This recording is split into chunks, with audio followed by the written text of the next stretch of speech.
Baiklah, pada kesempatan kali ini saya akan mempresentasikan materi yang akan saya bawakan dengan judul kepemimpinan. Tapi sebelum itu, perkenalkan nama saya Brian Ernest Salam dengan NIM 2006 002233. Baiklah, kita masuk pada pengertian kepemimpinan. Kepemimpinan adalah proses mengarahkan dan mempengaruhi aktivitas yang berkaitan dengan tugas daripada anggota kelompok atau perusahaan. Di sini saya akan menjelaskan ada 3 implikasi penting dari batasan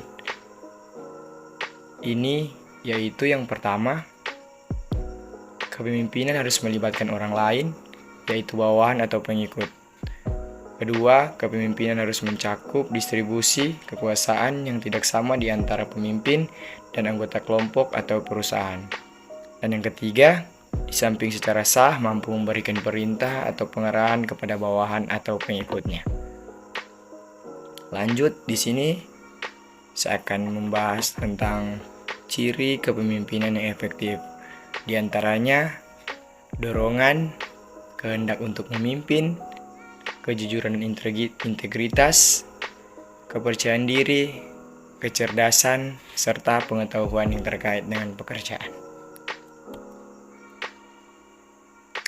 Lanjut, perilaku kepemimpinan ditinjau dari 2 aspek, yaitu yang pertama, fungsi kepemimpinan, di antaranya fungsi pemecahan masalah dan fungsi pembinaan kelompok. Dan yang kedua, gaya kepemimpinan, yaitu diantaranya orientasi tugas serta orientasi karyawan. Faktor yang mempengaruhi efektivitas kepemimpinan. Efektivitas pemimpin. Di sini, yang pertama, kepribadian, pengalaman, dan harapan. Yang kedua, harapan dan perilaku atasan. Yang ketiga, persyaratan tugas. Yang keempat, perilaku dan harapan rekan. Yang kelima, karakteristik, harapan dan perilaku bawahan. Dan yang terakhir, kultur dan kebijaksanaan organisasi. Lanjut, di sini ada macam-macam kepemimpinan. Yang pertama, yaitu kepemimpinan transaksional. Kepemimpinan ini yaitu kepemimpinan yang membimbing atau memotivasi pengikutnya menuju sasaran yang ditetapkan dengan memperjelas peran atau persyaratan tugas. Yang kedua, kepemimpinan karismatik. Ya, kita tahu bersama, kepemimpinan ini yaitu kepemimpinan yang antusiasme, serta percaya diri yang kuat, serta tindakannya dapat mempengaruhi banyak orang untuk berperilaku dengan cara tertentu.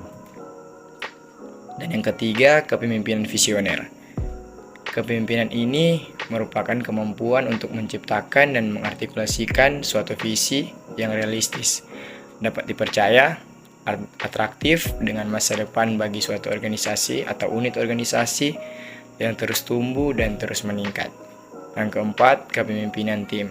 Kepemimpinan ini dibagi ke dalam 4 peran, diantaranya yaitu penghubung pihak luar, penyelesaian masalah, manajer konflik, dan pembina. Lanjut, di sini ada dimensi fungsional kepemimpinan.